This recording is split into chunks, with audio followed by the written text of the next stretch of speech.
Hello. Welcome to my YouTube channel, True Fear and Fiction. Step into the shadows and explore the chilling world of horror. Before watching, please like and subscribe to support me in producing more stories. This helps spreading the video and reaching more people.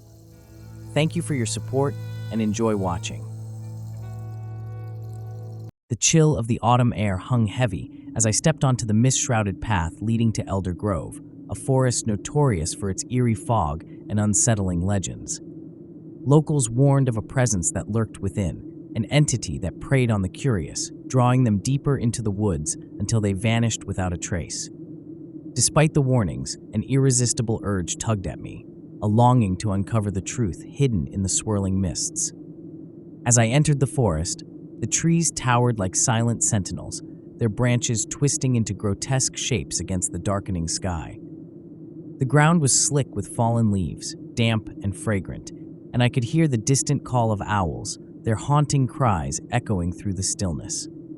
I tightened my grip on my flashlight, the beam slicing through the fog, illuminating patches of ground but doing little to disperse the thick, clinging air. With every step I took, the whispers began, a soft, barely audible sound like the rustle of silk brushing against skin. I paused, straining to hear, but the voices faded as quickly as they had come, leaving only the soft murmur of the wind. Shivers raced down my spine, but my curiosity overrode the instinct to turn back. What stories lay behind those whispers? What had drawn the lost souls into this ethereal fog? As I ventured deeper into the grove, the fog thickened, wrapping around me like a shroud. Shapes began to emerge from the mist, faint silhouettes that flickered at the edges of my vision. Each time I turned, there was nothing but the gnarled trunks of trees, their bark resembling twisted faces frozen in anguish. My heart raced, but I pressed on, driven by an unshakable determination to uncover the truth. Then I saw it, a dilapidated cabin, its roof sagging under the weight of years. It appeared suddenly through the fog, as if conjured from a dream. Drawn to it, I approached cautiously, the whispers growing louder, more insistent. I hesitated at the door, a chill running through me as I remembered the tales of those who had entered and never returned. With a deep breath, I pushed the door open, the rusty hinges creaking in protest. Inside, the air was stale, thick with the scent of mold and decay. The flickering light from my flashlight revealed a room frozen in time. Dust-covered furniture, a cracked mirror hanging crookedly on the wall, and a table littered with tattered papers. It felt as if the cabin itself held its breath, waiting for me to unravel its secrets. As I stepped inside, the whispers crescendoed, swirling around me like a tempest. I closed my eyes, trying to focus, and suddenly, a voice broke through the cacophony, a woman's voice, filled with sorrow. "Help us," it pleaded, echoing in the recesses of my mind. "Who are you?" I called out, heart pounding as I searched for the source. What happened here? The fog in the room thickened, coalescing into a figure. A woman draped in white, her face obscured but her eyes filled with longing. "We are trapped," she whispered, her voice like a breeze passing through the trees. "Bound to this place by our grief. You must help us find peace." My throat constricted as I realized the weight of her words. The cabin was not merely abandoned, it was a sanctuary for the lost, a resting place for those who had perished under tragic circumstances. "What can I do?" I asked, my voice trembling. "Listen," she urged, her form flickering as if she were caught between two worlds. "Listen to our stories and help us remember. Only then can we be free."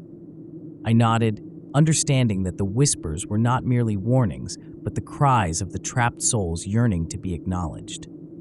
Taking a deep breath, I closed my eyes again, allowing the voices to wash over me, feeling their pain, their joy, their unfinished stories entwining with my own. The visions came rushing in. A family gathered around a fireplace, laughter echoing before darkness engulfed them. A child running through the trees, chasing a dream that turned into a nightmare. Lovers torn apart by fate, their final moments etched in despair. Each story resonated with a depth of emotion, a reminder of the fragility of life and the connections we forge. With each memory, I could feel the weight of their grief pressing against my chest, an overwhelming sorrow that threatened to swallow me whole. I stumbled back, gasping for breath as the echoes of their lives washed over me, each one a fragment of a larger tale. "I remember you," I whispered, tears streaming down my cheeks. "I will tell your stories. I will make sure you are not forgotten." The woman's form shimmered, and the whispers grew softer, like a gentle lullaby. "Thank you," she said, her voice a soothing balm. "But there is one final truth you must uncover. The source of our torment lies beneath the cabin." I felt a surge of urgency, the fog thickening as I moved toward the floorboards, my heart racing. I knelt down, pushing against the wood until it creaked ominously. With a final heave, the boards gave way, revealing a small, hidden compartment. Inside lay a rusted iron box, its surface covered in symbols I couldn't comprehend. As I opened it, a wave of cold air rushed out, swirling around me, and I found myself holding a collection of faded photographs, images of the very souls I had just seen. Their faces stared back at me, filled with life and love, forever frozen in time. Alongside them lay a journal, its pages yellowed and brittle, filled with the desperate ramblings of a heartbroken soul. "This is their truth," the woman said, her voice growing stronger as the fog began to lift. "These memories bind us to this place. Release them, and we shall be free." I carefully gathered the photographs and journal, feeling the weight of their stories pressing down on my heart. "I will honor you," I vowed. "I will share your stories with the world." With that, the cabin began to tremble, the very walls vibrating as the fog receded. The woman smiled, her form growing brighter, and the whispers transformed into a chorus of gratitude, wrapping around me like a warm embrace. As dawn broke through the trees, light spilled into the cabin, illuminating the dust motes swirling in the air. The trapped souls began to dissolve into the light, their faces filled with peace and gratitude. "Thank you," they whispered in unison, their voices blending into a harmonious echo. "You have set us free." I stood in the fading light, feeling the warmth of their release wash over me. The weight of their sorrow had been lifted, and in its place was a profound sense of purpose.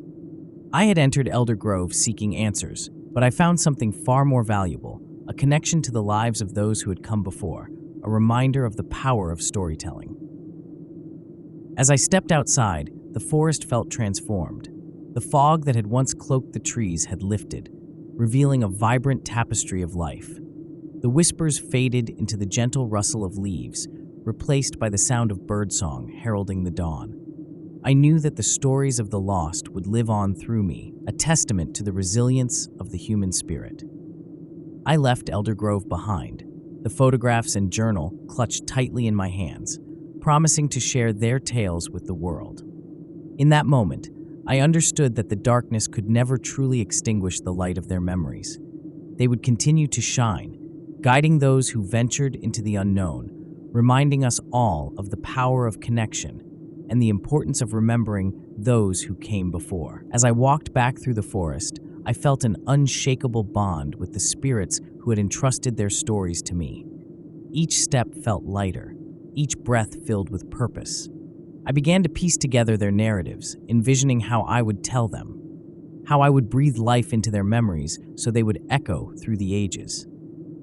But just as I began to feel a sense of relief wash over me, the atmosphere shifted again. The sun's rays filtered through the trees, but a lingering shadow hung just beyond the edge of the light. The whispers, once gentle and serene, took on an urgent tone, almost a warning.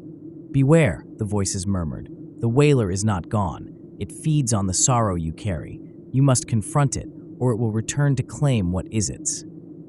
Panic gripped my chest as I remembered the chilling figure I had encountered in the cabin. It had thrived on despair, and now, with the souls freed, it might come for me. I quickened my pace, but the fog began to swirl around me again, thick and suffocating. The shadows deepened, curling around the trees like tendrils of smoke, pulling me back into the gloom. "No!" I shouted, pushing forward, my heart racing. "I have to get out of here." But the forest had other plans. The whispers crescendoed into a wailing that filled the air, and suddenly, the ground beneath me trembled, and I stumbled, falling to my knees. I could feel the presence of the wailer coiling around me, a dark energy that sought to ensnare my very soul. "Why have you returned?" I cried into the mist, my voice filled with defiance. "I set them free." The air grew cold, and a deep, mocking laughter echoed through the trees, sending chills down my spine. "You think you can rid this place of my power?" the wailer hissed, its voice a cacophony of the lost souls it had consumed. "They are mine, and you will be too." I felt the shadows closing in, a suffocating darkness that threatened to extinguish the light of the memories I held. But I wouldn't let it. The strength of the spirits surged within me, their stories giving me the power to fight back. "Your hold on them is broken," I shouted, forcing myself to my feet. "They are free, and you cannot take me." The fog rippled as I raised the photographs and the journal high, the images of their lives flashing before me like a beacon of hope. "These are their stories," I declared, my voice rising above the wailing, "and they will not be forgotten." As I spoke, the shadows recoiled, their grip on me loosening. The wailer howled in fury, a tempest of rage that shook the very ground beneath my feet. "You cannot fight me," it screamed, but I could see the fear behind its fury. "Watch me," I replied, my resolve hardening. I focused on the memories, allowing the light from the photographs to fill the air around me. The cabin trembled, and I felt the energy of the spirits swirling, building into a storm of light that clashed against the darkness.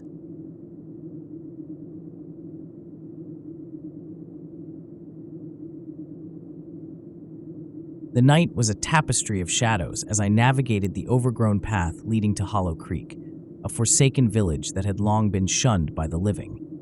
The locals whispered tales of a haunting presence that lingered, a spirit known as the Wailer, who drew unsuspecting souls into the depths of despair. I felt a pull to uncover the truth, fueled by my insatiable curiosity and the thrill of the unknown. As I stepped into the village, the air grew thick with an unsettling silence, broken only by the crunch of leaves beneath my feet. The moonlight filtered through the skeletal trees, illuminating crumbling homes that leaned precariously, their windows darkened like vacant eyes. I felt an electric tension in the air, a warning that echoed in my mind, yet I pressed on, determined to unveil the mysteries that lay ahead. The heart of Hollow Creek was marked by an ancient oak, its twisted branches reaching skyward like the hands of the damned. It was said that beneath its gnarled roots lay the source of the Wailer's power. As I approached, I felt an inexplicable chill, an almost sentient awareness surrounding me, the whispers of lost souls tugging at my consciousness. I clutched my lantern tightly, its flickering flame casting an amber glow that danced across the clearing. Suddenly, the wind picked up, rustling the leaves in a cacophony of whispers that echoed around me. "Help us," they seemed to plead, each voice tinged with anguish and despair. I shivered, the hairs on the back of my neck standing on end, but I steeled myself, recalling the stories of those who had vanished here. They hadn't been mere victims, they were seekers, much like myself. "Show yourself," I called out, my voice steady despite the tremor of fear in my heart. "I'm here to understand, not to harm." The silence that followed felt heavy, oppressive, and I could feel the weight of unseen eyes watching my every move. As if summoned by my challenge, a figure began to materialize before me, a woman draped in tattered white, her long hair flowing like mist. Her face was obscured by shadows, but I could feel her sorrow wrapping around me like a cold embrace. "You should not be here," she whispered, her voice like the rustle of dry leaves. "This place is cursed." "Who are you?" I asked, stepping closer, driven by an instinct to comfort rather than retreat. "Are you the Wailer?" "I am the keeper of their cries," she replied, her form wavering like a flame caught in the wind. "I cannot bear their pain alone, and so I wail for those who have been lost. They are trapped in the darkness, and the light you carry repels them." I looked at my lantern, its flame flickering uncertainly, and a realization washed over me. The light, the very thing I relied upon to guide me, was a source of torment for the spirits bound to this place. "What can I do to help?" I asked, the urgency in my voice rising as I felt a sense of kinship with the spirits. "Listen to their stories," she urged, her voice growing stronger, more defined. "Only by acknowledging their pain can you break the cycle that binds them here." With that, she gestured towards the ancient oak, and I felt an inexplicable pull to approach. As I stood before the tree, its bark gnarled and twisted, I closed my eyes and focused on the whispers swirling around me. They grew louder, more distinct, and in that moment I was flooded with visions, fragments of lives lived and lost, each one tinged with regret and sorrow. I saw a young mother clutching her child, a farmer watching helplessly as his crops withered, a group of friends laughing around a fire, their joy turning to terror as shadows consumed them. I staggered back, overwhelmed by the weight of their grief. "I'm so sorry," I whispered, tears streaming down my cheeks. "I didn't know. I will remember you. I will tell your stories." The wind howled, a wailing chorus that echoed through the village, and I felt the presence of the spirits surround me, their energy swirling like a tempest. "You have the power to free us," the woman said, her voice now resonating with a sense of urgency. "But first, you must confront the Wailer." My heart raced as I realized that the true source of their suffering was yet to be revealed. "Where is the Wailer?" I asked, fear clawing at my insides. The shadows around me deepened, coiling like a serpent poised to strike. "Beneath the oak," she whispered, her form flickering. "The Wailer draws strength from their pain. You must face it to release their souls." Gathering my courage, I approached the base of the tree, the air growing thick with an ancient energy. I knelt and began to dig at the roots, feeling the earth give way beneath my fingers. The whispers grew louder, frantic and desperate, urging me on, and I dug deeper until my hands hit something solid, a small weathered box bound with rusted iron. With trembling hands, I pried it open, revealing a collection of withered trinkets, each one a memory of the lives lost within Hollow Creek. As I examined them, a chilling presence enveloped me, and the Wailer emerged from the darkness, a figure cloaked in despair, eyes hollow and full of rage. "Why have you disturbed my domain?" it bellowed, its voice a cacophony of cries that sent shivers down my spine. "These souls are mine. I'm here to free them," I shouted, holding the lantern high, the flame flickering in defiance. "You thrive on their pain, but I will not allow you to continue." The Wailer lunged at me, a dark whirlwind of anguish, but I stood my ground, my heart pounding as I confronted the embodiment of their suffering. "You think you can save them?" it hissed, the shadows swirling around it like a storm. "They belong to me." "No," I shouted, the strength of my conviction amplifying. "They belong to themselves. I will honor their stories, and you cannot keep them bound to this darkness any longer." In that moment, I felt the spirits rallying behind me, their collective energy merging with my own. I raised the lantern higher, the light bursting forth like a beacon of hope, not illuminating the clearing and pushing back the encroaching shadows. The Wailer shrieked, its form distorting, caught between the light and the darkness. "Release them!" I cried, pouring every ounce of strength into my voice. "Let their stories be told." The light surged, and with a final scream of rage, the Wailer was consumed by the brilliance, its form dissipating into the night like smoke. As the darkness receded, I felt the weight of despair lift, the air filled with a sense of relief and freedom. The spirits emerged from the shadows, their faces now radiant, unburdened by sorrow. "Thank you," Alara's voice echoed among them, a chorus of gratitude that enveloped me. "You have set us free." As the first light of dawn broke through the trees, the spirits began to fade, their forms shimmering like mist in the morning sun. "Remember us," Alara whispered, her figure growing faint. "Tell our stories, so we are never forgotten." "I will," I vowed, my heart swelling with purpose. "I will honor you all." With that, they vanished, leaving behind an echo of their presence, a warmth that filled the clearing with peace. The ancient oak stood tall, a sentinel of the lives that had once thrived here, and I knew that Hollow Creek would never be the same. As I made my way back through the village, the shadows receded, replaced by the soft glow of morning light. I felt lighter, as if the burdens of the past had been lifted from my shoulders. I had come seeking a thrill, but what I found was a deeper understanding of the human experience, the stories that bind us together, the pain that can be transformed into strength. Leaving Hollow Creek behind, I promised myself to share the tales of those lost souls, to ensure that their memories would live on, lighting the way for others who dared to venture into the unknown. The lantern's glow had guided me through the darkness, but it was the light of their stories that would illuminate my path moving forward, a testament to the resilience of the human spirit, even in the face of despair.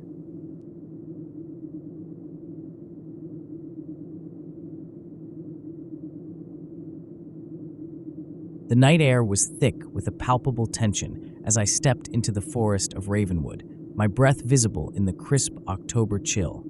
The moon hung like a watchful eye, its silver light filtering through the skeletal branches above, casting long shadows that danced across the ground. I had always been drawn to the thrill of the hunt, but this time was different. Whispers of a malevolent spirit haunting the woods had ignited my curiosity, compelling me to uncover the truth that lurked within the darkness. As I ventured deeper, the trees seemed to close in around me, their gnarled roots twisting like fingers reaching for my ankles. I could hear the faint rustle of leaves, the night alive with unseen creatures, but every sound felt magnified in the stillness, a reminder that I was not alone. With each step, my heart raced, a mix of fear and exhilaration fueling my resolve. I gripped my flashlight tightly, its beam piercing the darkness, illuminating patches of ground littered with fallen leaves and the remnants of nature's decay. I had heard the stories, the lost souls, the echoing cries of those who had wandered too far, and a sinister presence that fed on the fear of the living. The townsfolk spoke in hushed tones, their eyes wide with unspoken dread, and as I recalled their warnings, I couldn't shake the feeling that I was entering a realm beyond my understanding. Still, the thrill of discovery outweighed the warnings echoing in my mind, urging me to press on. After what felt like hours, I stumbled upon a clearing bathed in moonlight, the air suddenly thick with an unnatural stillness. In the center stood an ancient stone well, overgrown with moss and vines, a remnant of a time long forgotten. My curiosity piqued. I approached cautiously, drawn to the whispers that seemed to emanate from its depths. Peering into the inky blackness, I felt a chill crawl up my spine, a deep, echoing void that beckoned me closer. "Don't look too far," a voice whispered, sending a shiver through me. I spun around, but the clearing was empty, the trees standing silent witness to my growing unease. Shaking off the sensation of being watched, I leaned closer to the well, the beam of my flashlight flickering as I tried to penetrate the darkness below. "What lies within?" I murmured, half to myself, half to whatever spirits might be lurking there. Suddenly, the ground trembled beneath me, and I staggered back, heart pounding as the whispers intensified, swirling around me like a tempest. I felt an overwhelming urge to flee, yet something anchored me to the spot, a sense that I had stumbled upon a crucial piece of the puzzle that was Ravenwood. Taking a deep breath, I steadied myself, recalling the stories of those who had faced their fears and emerged transformed. Perhaps tonight would be my own rite of passage. As I stood there, the air grew colder, and the moonlight dimmed, swallowed by a creeping fog that rolled into the clearing like a living entity. Shadows twisted and turned, forming shapes that danced just beyond the periphery of my vision. I felt the pull of the well again, an inexplicable urge to peer deeper, and with trembling hands, I grabbed a nearby stone, casting it into the void. The splash echoed, reverberating through the silence, and I waited, breathless. Moments passed, and then came a response, a soft, haunting melody rising from the depths, weaving through the fog and wrapping around me like a ghostly embrace. It was beautiful, yet sorrowful, filled with a longing that resonated deep within my soul. I found myself drawn closer to the well, captivated by the sound, the urge to listen becoming an obsession. It was as if the very fabric of the forest had shifted, pulling me into its narrative. "Help us," the voice whispered again. Clearer now, and I realized it wasn't just a song. It was a plea, a call for salvation from the spirits trapped within the confines of the well. My heart raced, a mix of fear and compassion surging through me. I had come seeking a thrill, yet now I was faced with the weight of their despair. "Who are you?" I called into the abyss, the question echoing back to me, a reminder of my own vulnerability. The melody faltered, and for a moment all was silent, the fog hanging heavy in the air. Then, as if answering my query, the well began to shimmer, and a figure materialized before me, a wisp of a woman, her features indistinct but her sorrow palpable. "I am Ilara," she said, her voice ethereal, like wind through the trees. "I was lost here long ago, a victim of the darkness that clings to this place. Many have come, yet few have left, and those who remain are trapped by their fears." My throat went dry as I realized the truth of her words. The forest wasn't just haunted, it was a prison, each spirit bound to the site of their despair. "What do you need from me?" I asked, my voice trembling as the weight of the moment settled upon my shoulders. "Help us break the curse," she replied, her eyes filled with a longing that pierced my heart. "The well is a conduit, a gateway to the darkness that binds us. You must confront it, face the fears that hold you captive, and set us free." A chill ran down my spine as I processed her words. To confront the darkness was to delve into my own fears, to unearth the shadows I had buried deep within. I had always sought adventure, yet now I felt the gravity of the choice before me, the risk of losing myself in the process. But as I looked into Alara's sorrowful gaze, I felt a surge of determination. I couldn't turn away, not when so many had suffered in silence. "Tell me what to do," I said, resolve strengthening my voice. The fog thickened around us, and Alara nodded, her figure flickering like a flame caught in the wind. "Look into the well and confront the shadow within," she instructed, her voice barely a whisper. "Only by facing it can we break free." With a deep breath, I approached the well once more, my heart pounding in my chest. The melody began to swell, echoing the pulse of the forest, urging me onward. I peered into the depths, the darkness swallowing the light from my flashlight, and for a moment, I hesitated, doubt gnawing at me. What if the darkness consumed me instead? But then I remembered Alara's plea, the countless souls who had been trapped here, and I steeled myself. "I will face you," I shouted into the abyss, my voice reverberating back at me. The air grew thick with anticipation, and as I leaned closer, the darkness began to shift and swirl, coalescing into a figure, a shadowy beast, its form amorphous and menacing, eyes glowing with malice. "Foolish mortal," it growled, its voice a cacophony of hisses and whispers. "You think you can confront me? I am the embodiment of your fears, your regrets, your failures." My heart raced as I felt its presence wash over me, a cold dread wrapping around my throat like a noose. Memories flooded my mind, moments of weakness, times I had faltered, every regret I had ever buried resurfacing in a torrent of anguish. I staggered back, the weight of the beast's power threatening to pull me under. But in that moment, I remembered Alara and the other spirits, their suffering amplifying my resolve. "No," I shouted, pushing against the wave of despair. "I am not defined by my fears. I refuse to let you control me." The shadow recoiled, hissing in fury as I summoned every ounce of strength within me, focusing on the light of hope flickering in my heart. I remembered the laughter of friends, the warmth of love, the moments of joy that had shaped me, and I let that light radiate outward, forcing the darkness to recede. As I stood my ground, the beast shrieked, its form distorting and twisting, and I felt the energy of the forest shift around me, the spirits rallying behind my resolve. "You have no power here," I cried, my voice firm and unwavering. "I will set you all free." With a final surge of determination, I thrust my arm into the well, reaching for the shadow that writhed within. My hand connected with its icy form, and I felt a jolt of energy surge through me, the darkness biting at my skin, but I didn't falter. I pulled with all my might, channeling the hope of the lost souls behind me, the light of their memories piercing through the veil of despair. The shadow writhed in agony, shrieks echoing through the clearing as I felt the barrier between worlds begin to crack. Alara's voice joined the chorus of the spirits, urging me on, and as the beast screamed one last time, I let out a primal yell, forcing it back into the abyss from whence it came. With a final, resounding clash, the darkness shattered, light bursting forth like a sunrise, flooding the clearing with warmth and clarity. The well shimmered, the chains of despair falling away as the spirits of Ravenwood emerged, free at last, their faces alight with gratitude and joy. "Thank you," Alara whispered, her spirit glowing brighter than before. "You have freed us from our torment. You are a true hunter of the night, brave and true."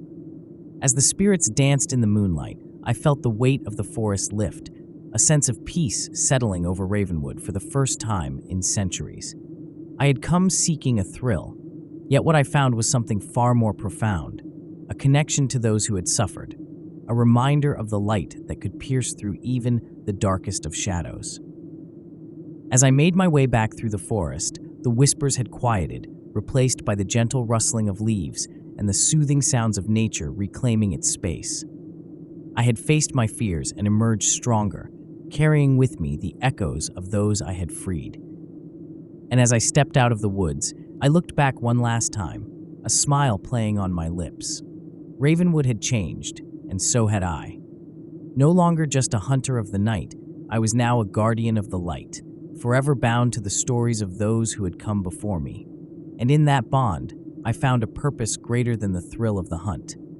And as I walked into the dawn, I knew that I would return, not just for the adventure, but to honor the echoes of Ravenwood, a forest that had taught me the true meaning of courage.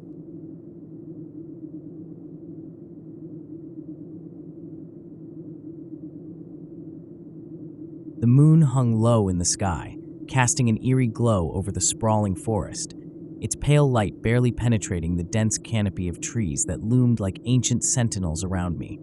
And as I stepped into the shadows, a chill raced down my spine, a reminder of the stories whispered among the locals about this place, tales of spirits trapped in the woods, lost souls wandering in search of release.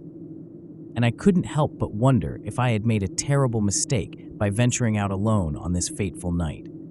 Armed with only a flashlight that flickered with an unreliable glow and a tattered map stained with years of use, I made my way deeper into the forest, each crunch of leaves beneath my feet echoing like a warning that I was unwelcome here.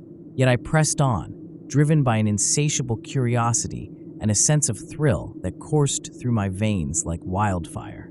As the shadows danced around me, I could feel the weight of the darkness pressing in, and I recalled the stories of those who had come before me, brave hunters of the night who had sought out the supernatural, armed with nothing but bravado and perhaps too little caution.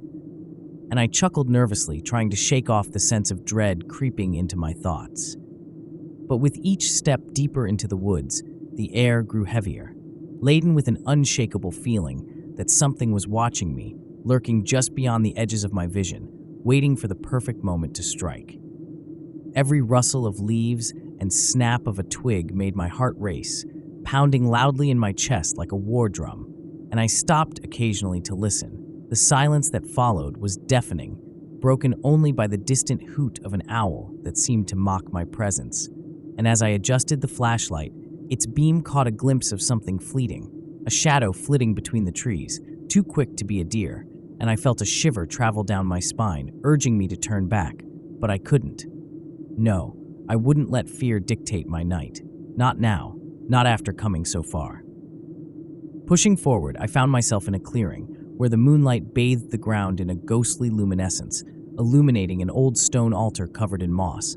And as I approached, my breath caught in my throat, for I could see that strange symbols were carved into the stone, worn and faded but still unmistakable, ancient runes that spoke of rituals long forgotten, and an overwhelming sense of unease washed over me as I realized that I had stumbled upon something significant, something that might not have been meant for my eyes. And in that moment, the very air around me seemed to thrum with energy, as if the forest itself held its breath, waiting to see what I would do next. Against my better judgment, I reached out, brushing my fingers against the rough surface of the altar, and a jolt of cold surged through me, leaving my heart racing, and I felt an overwhelming urge to run. But I remained frozen, entranced by the dark allure of the place. And as I leaned closer, I heard a low whisper, barely audible over the sound of my pounding heart, a voice that seemed to come from the very depths of the earth, murmuring incantations in a language I could not understand, and panic clawed at my insides as I realized I was not alone in this sacred space, not anymore. With a sudden movement, I spun around, my flashlight sweeping across the clearing, illuminating nothing but shadows that danced just beyond the reach of light, and for a moment, I was sure I had imagined it all. The whispers, the chill, the oppressive weight of the darkness. But then I heard it again, a soft rustling, closer this time, and I knew with dreadful certainty that I was being watched, and the primal instinct to flee took hold. But instead, I stood my ground, determined to confront whatever was lurking in the shadows, convinced that facing my fears was the only way to reclaim my sense of control over the night. Taking a deep breath, I called out, my voice trembling as I tried to sound braver than I felt. "Is someone there?" The forest held its breath again, the silence stretching out, and for a moment I thought perhaps I had imagined it all, until I heard it, a low growl that rumbled through the trees, primal and menacing, sending a fresh wave of adrenaline coursing through my veins, and without thinking, I turned and ran, the beam of my flashlight darting wildly as I stumbled over roots and uneven ground, desperate to escape the malevolence that had awakened around me. As I fled, the sounds of the forest morphed into a cacophony of chaos. Branches snapped like thunder as something pursued me, and the darkness seemed to thicken, wrapping around me like a shroud, suffocating and consuming. And with every breath, I could taste the fear rising in my throat, urging me to run faster, to escape whatever had been stirred by my presence, and I dared not look back, convinced that to do so would mean inviting the darkness in. My heart raced, pounding in my ears as I navigated the maze of trees, their gnarled branches reaching out like skeletal fingers. And just as I thought I could find my way back, I stumbled into a thicket, the underbrush clawing at my legs, dragging me down, and I fell, the flashlight clattering away from my grip and plunging me into pitch blackness. Desperately, I scrambled to my feet, panic surging as I realized I was utterly disoriented, and I called out again, this time more in desperation than bravado. But my voice was swallowed by the suffocating darkness, and for a moment I felt utterly alone, lost in a nightmare from which there would be no waking. And just as the weight of despair threatened to crush me, I heard it again. The growl. Closer now, a low, throaty sound that sent shivers racing up my spine, and I stumbled back, my mind racing as I fought the urge to scream. Then, through the murky shadows, a figure emerged, large and hulking, and my breath caught in my throat as I froze, paralyzed by fear, for its eyes glinted in the faint moonlight, reflecting a predatory hunger. And in that moment, every story I had heard about this cursed forest came crashing back. Warnings of a creature that roamed the night, a being that feasted on fear. And I knew with chilling certainty that I was not just facing a figment of my imagination, but something far more sinister. Something that had been waiting for an unsuspecting hunter to wander into its territory. I turned to flee once more, heart hammering in my chest, but before I could take a step, it lunged, and I felt a rush of air as something large and heavy brushed past me. A gust that knocked me off balance and sent me sprawling into the underbrush. And in that instant, I caught a glimpse of its silhouette, a grotesque figure with elongated limbs and a maw filled with jagged teeth.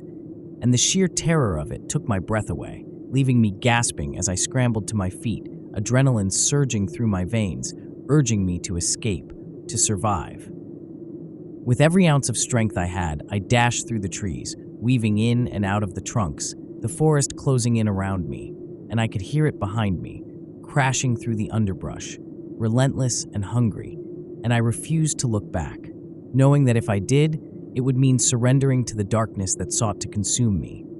My thoughts raced as I desperately searched for a way out, a glimmer of hope that would lead me back to safety, but the forest felt alive, shifting and twisting, a labyrinth designed to keep me trapped in its clutches. Finally, just as my lungs began to burn and my legs felt like lead, I spotted a faint light flickering through the trees, a beacon of hope that beckoned me forward, and with renewed determination, I pushed myself harder, fueled by the instinct to survive, and as I burst into the clearing, I stumbled toward the source of the light, my heart racing, praying it wasn't another illusion crafted by the darkness.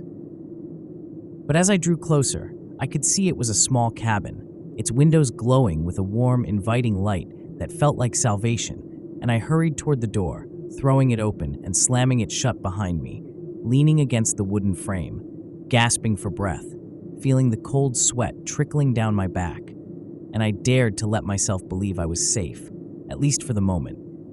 And as I turned to catch my breath, the glow of the interior revealed the walls lined with relics and artifacts, old photographs, and mementos that hinted at a life once lived here. And amidst the familiarity of it all, I felt an odd sense of unease settle over me, as if the cabin itself was a trap, a false sense of security in a world teetering on the edge of darkness. And then, as if sensing my fear, the air grew cold and the flickering light dimmed, plunging the room into a twilight gloom that sent shivers racing down my spine. And from the corner of my eye, I caught movement. Shadows swirling in the corners, whispering secrets that clawed at my sanity. And I knew in that moment that while I had escaped the creature in the woods, I had unwittingly stepped into a different kind of nightmare, one that lurked just beyond the veil of reality. And as the whispers grew louder, intertwining with the howls of the wind outside, I realized that my night was far from over. For the cabin was not merely a sanctuary, but a vessel for the very spirits the locals had warned me about. And as I turned to flee, the door I had so hastily shut now stood resolutely locked, a barrier trapping me inside with whatever malevolent force awaited. The shadows in the room thickened, swirling like smoke around me, and I felt a weight pressing down on my chest, constricting my breath as the whispers became clearer, merging into a chorus of anguished cries that echoed through the walls, tales of torment and despair that resonated with my own fear. Desperate, I searched the room for an escape, my heart racing as I moved through the dim light, every object seeming to pulse with a life of its own. Old portraits that watched me with hollow eyes, dusty books whose pages fluttered as if stirred by an unseen breeze, and in that moment, I knew I was not alone.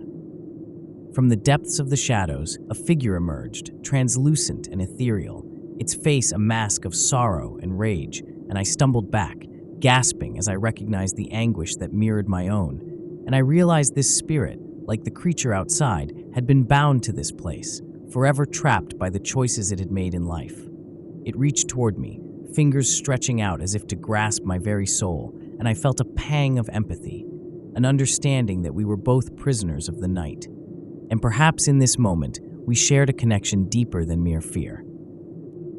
"No!" I shouted, breaking the silence that had settled over us, shaking my head as if that would dispel the truth of what lay before me. But the spirit only hovered closer, its mournful gaze pleading, and I felt a tug in my heart, a temptation to reach out, to help it find peace, yet the very thought sent a chill through my bones, warning me of the danger that lay in such a choice. In a panic, I turned away, searching for another way out, and my eyes fell upon an old wooden chest tucked in the corner, its lid slightly ajar, and without thinking, I rushed toward it, hoping for something that could aid my escape.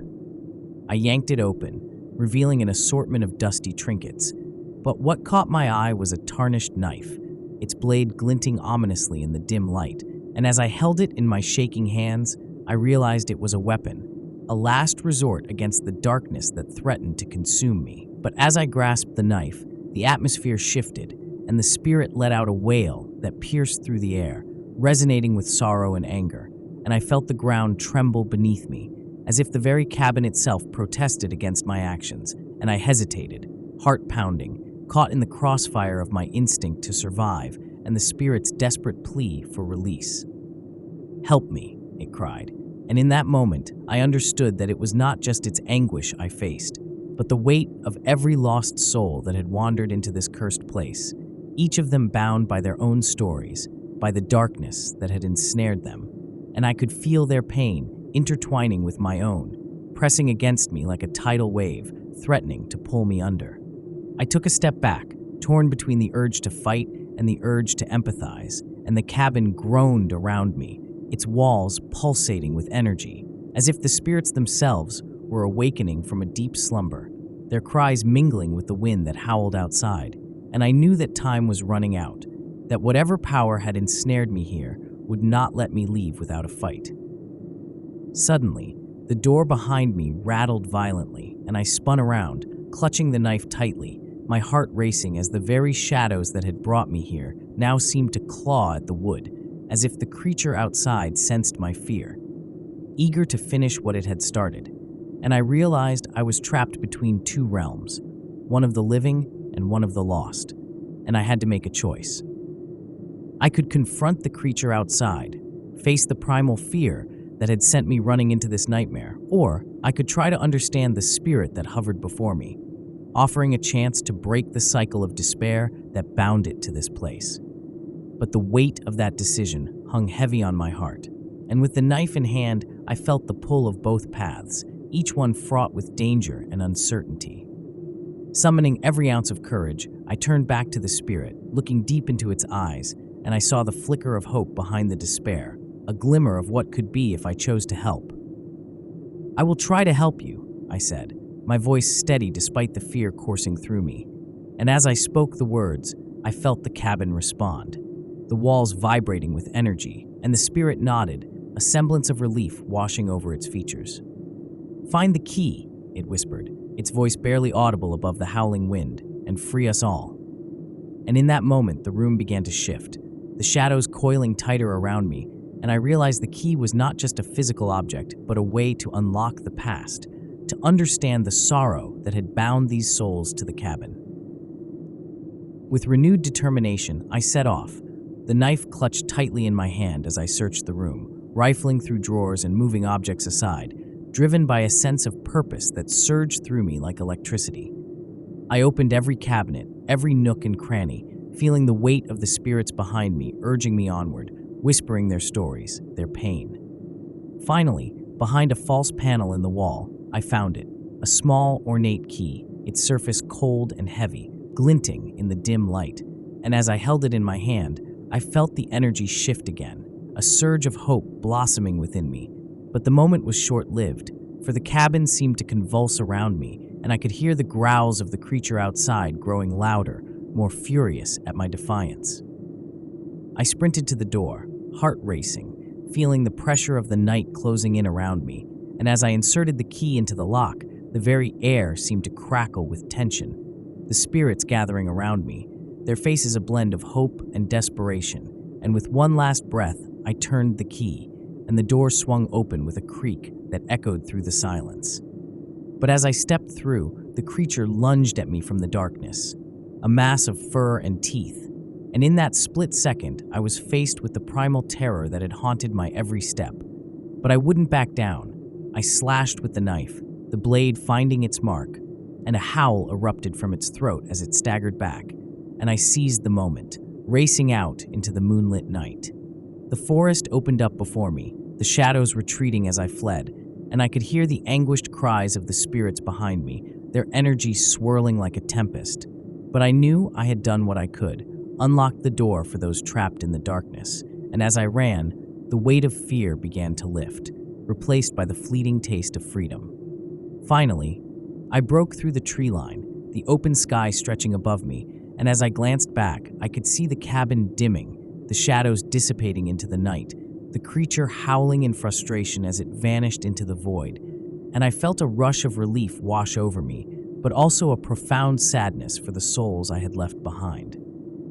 I had entered the forest seeking adventure, but what I found was a dark tapestry woven from the threads of despair and hope, a reminder that even in the darkest places, a glimmer of light can break through. And as I turned my back on the haunted woods, I vowed to share their story, to ensure that the souls trapped within would not be forgotten, and that the horrors of the night would serve as a warning for those who dared to wander too far into the shadows.